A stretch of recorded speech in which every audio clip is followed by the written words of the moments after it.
The Hydrogen Council releases their 2023 Hydrogen Insights. I'll go through the press release and the first half of the report on today's Hydrogen Podcast. So the big questions in the energy industry today are, how is hydrogen the primary driving force behind the evolution of energy? Where is capital being deployed for hydrogen projects globally? And where are the best investment opportunities for early adopters who recognize the importance of hydrogen? I will address the critical issues and give you the information you need to deploy capital. Those are the questions that will unlock the potential of hydrogen, and this podcast will give you the answers. My name is Paul Rodden, and welcome to the Hydrogen Podcast. In a press release on May 11th, the Hydrogen Council announced their Hydrogen Insights for 2023. Here's the press release. The global hydrogen economy remains robust and growing from the project pipeline to deployment, according to an analysis of more than 1,000 projects published today by the Hydrogen Council. Hydrogen Insights 2023, the latest update on the global hydrogen economy from the Hydrogen Council and McKinsey & Company, highlights strong growth across the project funnel, with a total investments increasing by 35% from May of 2022 to January of 2023. 9% of total investments have reached final investment decision, up by 30% since May of 2022. The report tracks 1,040 projects globally, representing $320 billion in direct investment between now and 2030, up from $240 billion. Approximately half of the projects are focused on large-scale industrial applications, with the next largest segment, 20%, related to mobility. In mobility, more than 1,000 refueling stations are now in operation globally. Total announced electrolyzer capacity stands at 230 gigawatts in 2030. Momentum is spread globally, with Europe leading on announcements, while North America leads with committed investments up to $10 billion. Europe at $7 billion and China at $5 billion follow, with growth in China being the highest at more than 200%. The industry is maturing during a time of strong headwinds, which could slow deployment, including strained supply chains, labor shortage, energy performance contracting capacity, increased inflation and interest rates, and permitting delays.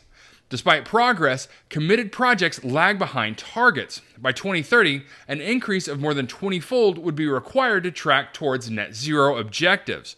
Resources and equipment needs remain critical to ensure deployment of clean hydrogen supply projects, prevent infrastructure bottlenecks, and enable hydrogen-ready end-user plants.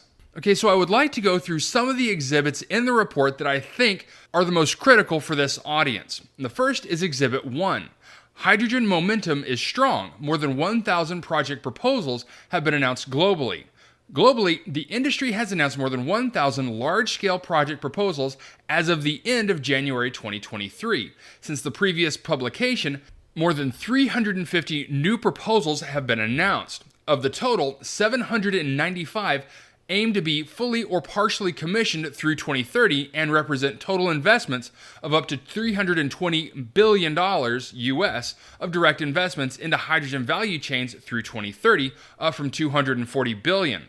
Europe remains the global leader in hydrogen project proposals, with the highest total investment, that being $117 billion US dollars, or 35% of global investments, and highest absolute growth, $40 billion. Latin America and North America follow Europe, each representing about 15% of announced investments. Growth in North America increased following the announcement of the IRA. And gigascale project proposals, that being proposals over 1 gigawatt of electrolysis for renewable hydrogen supply, or more than 200,000 kilotons per year of low-carbon hydrogen, account for 112 project proposals, requiring about $150 billion US dollars of investment until 2030, nearly doubling from 61 8 months ago. Now, of these 112 proposals, 91 are renewable and 21 are low-carbon hydrogen. Momentum is strong, and the industry is planning investments into clean hydrogen. Yet, much more needs to be done. To be on track to net zero in 2050, more than a doubling of announced investments is needed by 2030, and these need to be matured and deployed. Now, Exhibit 2. The project funnel is growing across project stages, yet remains skewed towards announcements. Total announced investments until 2030 have increased by 35% in the past 8 months. from $240 billion to $320 billion. All project maturity stages have grown by 30 to 40%, yet remain heavily skewed toward early stage projects. Almost half of the projects are announced, but have not yet entered the planning stage, received government funding, are in advanced planning, or have taken FID.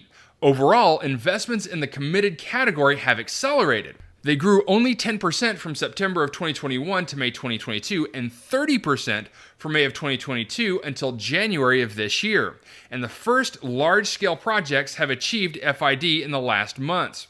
While Europe leads on announcements, North America leads with committed investments, that being $10 billion US. Europe at $7 billion, the Middle East at $5 billion, and China at $5 billion follow, with growth in China being the highest at more than 200%. Three important projects of common European interest for developers to take FID, securing offtake, and potentially government funding is key. Most projects at or past FID have either captive offtake or developed by companies with internal demand for hydrogen or long-term offtake contracts. In terms of government funding, the largest schemes are IPCEI I3 in Europe at 10.6 billion euros granted in the first two rounds. The production tax credits, the 45V, and credits for carbon capture and storage, the 45Q in the US. In Japan and South Korea, funding has supported infrastructure build-out such as refueling stations, liquid hydrogen value chain in Japan, whereas hydrogen clusters have received government funding in China. Despite a positive trend, less than 10% of the $320 billion US announced investments through 2030 are real committed capital. The industry is maturing in strained supply chains, labor shortage, increased inflation and interest rates, and lack of public support in many markets, all of which may slow deployment. By 2030, committed capital must increase by more than 20-fold to track a net zero scenario. And so for this to result in clean hydrogen deployment, the resources and equipment must be available to ensure deployment of clean hydrogen supply projects, prevent infrastructure bottlenecks, and enable hydrogen-ready end-user plants.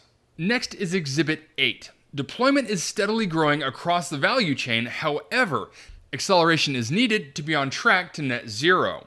About 800 kilotons per year clean hydrogen supply is operational globally, up from about 700.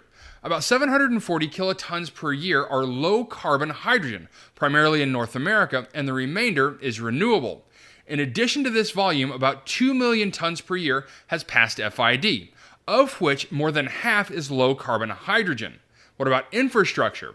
Infrastructure deployment is progressing and is critical to ensuring low-cost, clean hydrogen supply matches the demand. Committed investments in hydrogen infrastructure have grown from about $5 billion US to $7 billion, of which more than 3/4 are in Asia. And what about hydrogen end use or off-takers?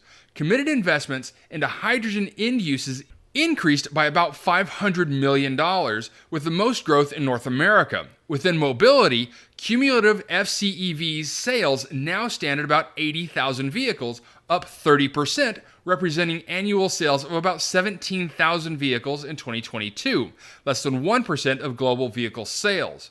Vehicle OEMs have announced more than 130 fuel cell EV models expected to be assembled in 2023, of which the majority consists of commercial vehicles like trucks and buses in China. And so what about manufacturing capacity? Electrolyzers and fuel cell manufacturers are readying for scaling up. This, according to OEM statements, growth in electrolyzer manufacturing capacity has reached nearly 9 gigawatts, a growth of 150%. For fuel cell manufacturing, the total global capacity stated by OEMs stands at 12 gigawatts, with Japan and South Korea as the largest supply markets.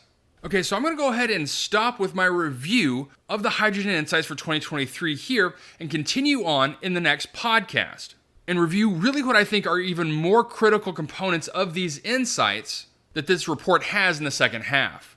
But just reviewing these first few exhibits and the numbers released in the press release, it's going to be very interesting to see and hear what the global reaction to this report is going to be. Now, don't miss the next episode when I dive into the second half of this report and really give a more in-depth review on these numbers and what I think it means for the next few years in the hydrogen space. But for now, that's it for me. Now, if you have a second, I would really appreciate it if you could leave a good review on whatever platform it is that you listen to. Apple Podcasts, Spotify, Google, YouTube, whatever it is. That would be a tremendous help to the show. And as always, if you ever have any feedback, you're welcome to email me directly at info@thehydrogenpodcast.com. And as always, take care, stay safe. I'll talk to you later. Hey, this is Paul. I hope you liked this podcast. If you did and want to hear more, I'd appreciate it if you would either subscribe to this channel on YouTube or connect with your favorite platform through my website at www.thehydrogenpodcast.com. Thanks for listening. I very much appreciate it. Have a great day.